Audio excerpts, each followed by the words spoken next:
Cette année pour les fêtes, on va parler d'une sélection de films de Noël qui sont étranges, bizarres, loufoques, enfin bref, des films qui restent tout public, mais qui sortent quand même des clichés auxquels on pourrait penser en parlant de films de Noël. J'insiste sur le tout public, ce sont des films qui peuvent convenir à des enfants, ce ne sont pas des films d'horreur. Vous allez voir que ces petites curiosités qui sortent des sentiers battus peuvent convenir à tout le monde. Je précise aussi que cette vidéo est garantie sans spoiler et qu'il y a deux principaux aspects qui font que ces films sont si spéciaux. Ils ont soit un côté sombre et un peu perturbant, soit au contraire, ils sont hauts en couleur et vraiment fantasmagoriques. Allez, c'est parti. Ah oui, vous me dites si j'en fais trop avec les guirlandes et tout, hein.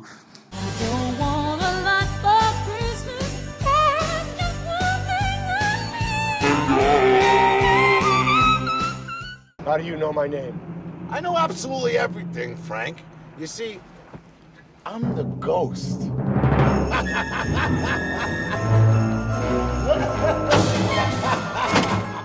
Vous vous en doutez, dans cette vidéo, je ne vais pas parler des films les plus connus, mais plutôt vous donner des alternatives moins populaires. On commence alors avec un film qui est pas mal dans l'esprit des Gremlins ou du Grinch. Scrooge est un film pour enfants des années 80, réalisé par le papa des Goonies entre autres. On est sur un dark kid movie, c'est-à-dire un film pour enfants d'aventure avec un côté sombre. Et si le titre vous dit quelque chose, c'est normal, on est sur l'adaptation du conte A Christmas Carol, qui est un classique parmi les contes de Noël américains, qui a été adapté maintes fois au cinéma. Et l'une des adaptations les plus connues est L'étrange Noël de Scrooge de Zemeckis, qui a aussi réalisé le fameux Pôle Express, un film d'ailleurs que j'adore. Ici on est dans une relecture moderne du conte. On suit Francis Cross, incarné par Bill Murray, le patron d'une grande chaîne télé américaine basée à New York. C'est l'approche de Noël et pour le réveillon, la chaîne prévoit de diffuser une émission spéciale avec notamment un téléfilm qui adapte A Christmas Carol. Cross ne voit la vie qu'à travers l'argent et le profit, c'est le bon gros cliché du businessman capitaliste poussé à l'extrême. You fire them. They're volunteers. They're here out of the kindness of their heart. They're volunteers because no one will pay them. They are incompetent.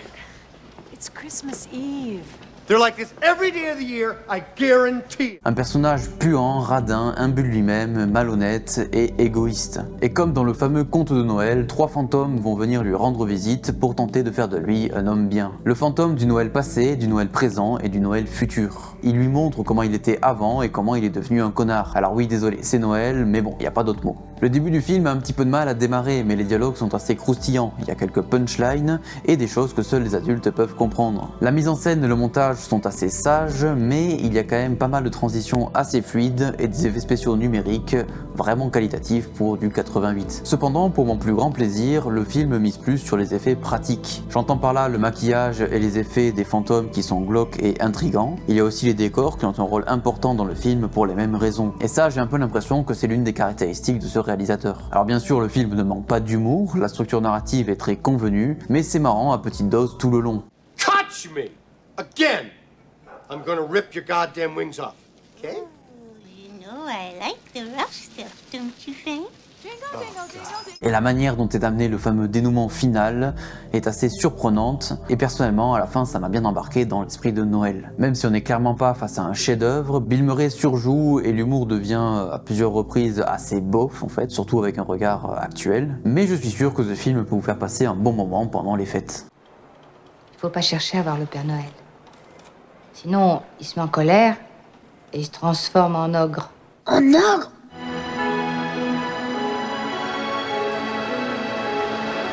Presque la même année en France sort un autre dark kid movie qui est cette fois-ci bien plus sombre. Alors celui-ci, même si ça reste soft, je vous déconseille quand même de le regarder avec des enfants trop jeunes. Je ne vais pas vous le cacher, j'ai découvert ce film grâce au monsieur pas très sérieux qui a fait une super vidéo dessus. Ceux qui l'ont vu, vous comprenez ce que je viens de dire, sinon je passe pour un mec bizarre. Mais j'ai quand même envie d'en parler à ma manière parce que même s'il a l'air d'un nanar vu comme ça, eh bien en vrai c'est un bon film. Apparemment il s'agirait du film qui a inspiré Maman j'ai raté l'avion parce qu'il y a d'énormes similitudes, mais ça n'a jamais été prouvé. Le pitch est simple, on suit Thomas, un jeune garçon qui reste seul dans le château de sa mère pendant qu'elle travaille. Et oui, même le soir de Noël, décidément le capitalisme toujours là. Ce garçon qui est très intelligent bricole des gadgets d'espionnage et est fasciné par les films d'action. Le château immense est son terrain de jeu et son papy et son chien sont ses meilleurs amis. Et puis vous le voyez venir, le soir de Noël, un intrus va s'ajouter à la partie. Ce qui est malin avec ce film, c'est que dans la première partie, on est face à un film d'action pour enfants assez classique et innocent. Mais à partir de l'arrivée du méchant dans la baraque, on bascule définitivement dans un vrai thriller.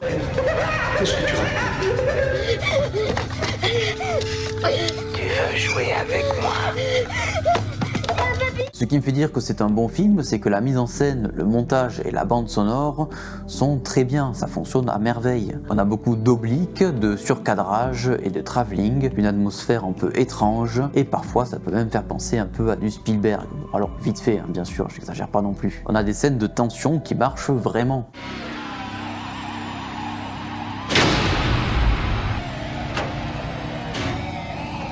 Alors oui, les ralentis extrêmes et les travelling interminables qui sont là pour être là donnent l'impression que ce film est suresthétisé pour rien. Mais je trouve ça fou d'arriver à dire ça d'un film qui me paraissait aussi bancal au premier abord avant de l'avoir vu. Alors c'est vrai que c'est pas le seul défaut du film non plus, hein.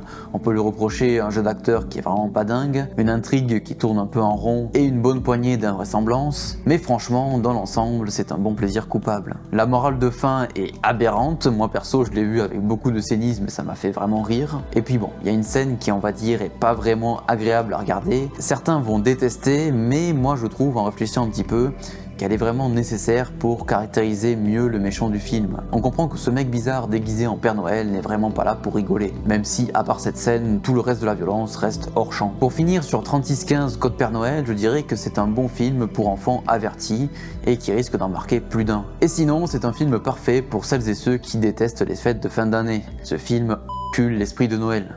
Avant de continuer et de parler de films moins sombres et plus loufoques, on va dire, je me permets de vous demander de vous abonner si la vidéo vous plaît. Vraiment, vous pouvez pas imaginer à quel point ça peut aider et donner plus de visibilité à cette chaîne. Juste un petit commentaire, un like, un partage et surtout un abonnement, ça m'aide énormément. 私は盾の知恵。お母さんよ。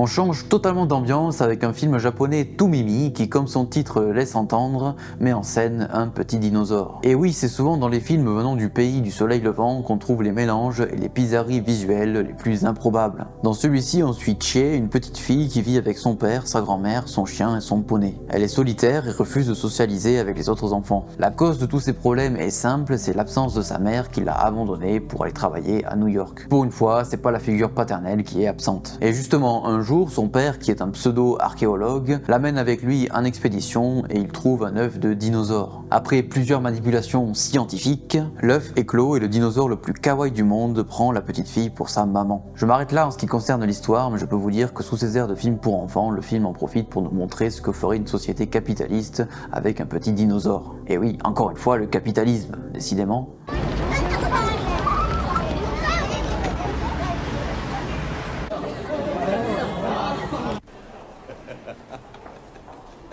Sinon, on va pas se le cacher, c'est un film pour enfants très simple qui se regarde tranquillement. Il met de côté le réalisme parce que, dans tous les cas, c'est pas comme s'il y avait un petit T-Rex qui était élevé par une petite fille. Et on a comme morale l'importance d'avoir des parents présents et surtout aimants. Ça colle parfaitement avec l'esprit de Noël et ça tombe bien puisque ça se passe pendant les fêtes. Et comme avec les autres films de cette sélection, ne vous attendez pas à un nanar, hein. Non, c'est un film qui est plutôt bien produit, avec un T-Rex qui est tantôt fait en animatronique, en marionnette ou en costume lorsqu'il a grandi. Le rendu est plutôt bien et sur certains plans c'est même très bien fait. La mise en scène est assez classique, il n'y a pas grand chose à en dire si ce n'est que c'est rempli de situations rendues totalement improbables par la présence de Salamèche, de Rex le T-Rex, pardon.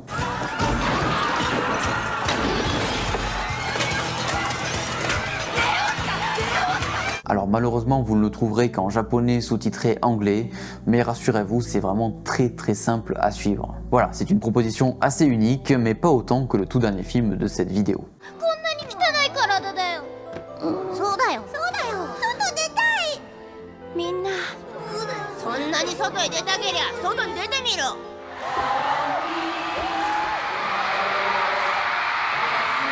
Alors, par où commencer?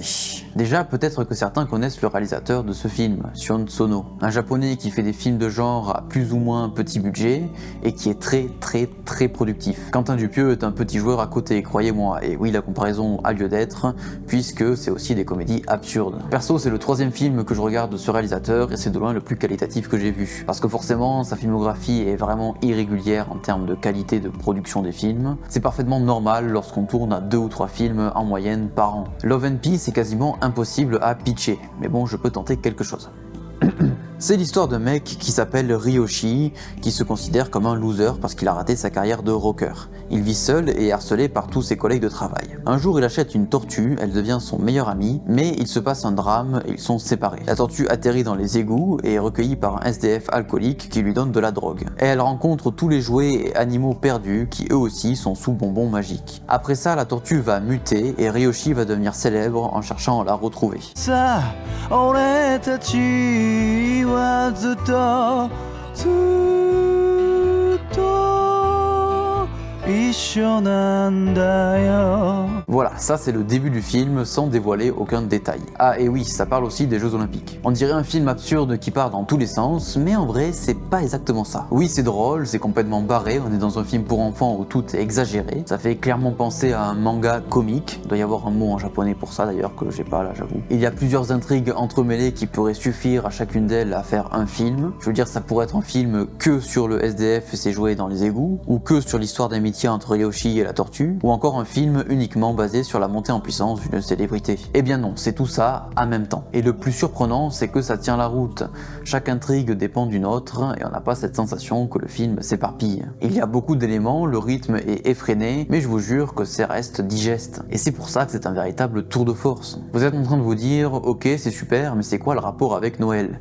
Eh bien, je vais pas vous spoiler, mais il y en a bel et bien un. Déjà, ça se passe pendant les fêtes, et une révélation assez surprenante va vous confirmer qu'il s'agit bien d'un film de Noël. De plus, la morale est liée à l'amour que l'on donne et que l'on reçoit. Dans la forme, c'est bricolé de manière astucieuse. On a des marionnettes tenues avec des câbles, des animatroniques, des décors surréalistes en carton, et des CGI minimalistes mais qui font le taf. C'est certes kitsch, mais j'ai vu pire. Le montage est vif, parfois trop, et ça fourmille de plans en mouvement très inventifs, surtout pendant les scènes d'action. Le personnage principal est un chanteur, mais ce n'est pas du tout une comédie musicale, comme certains pourraient laisser penser sur internet. Et enfin, il y a un dernier élément qui pourrait vous donner envie de le voir. Love and Peace est parfois touchant. Il y a un côté dramatique qui est très bien amené dans ce film haut en couleur, et j'irais même jusqu'à dire qu'une scène en particulier pourrait vous faire lâcher une petite larme.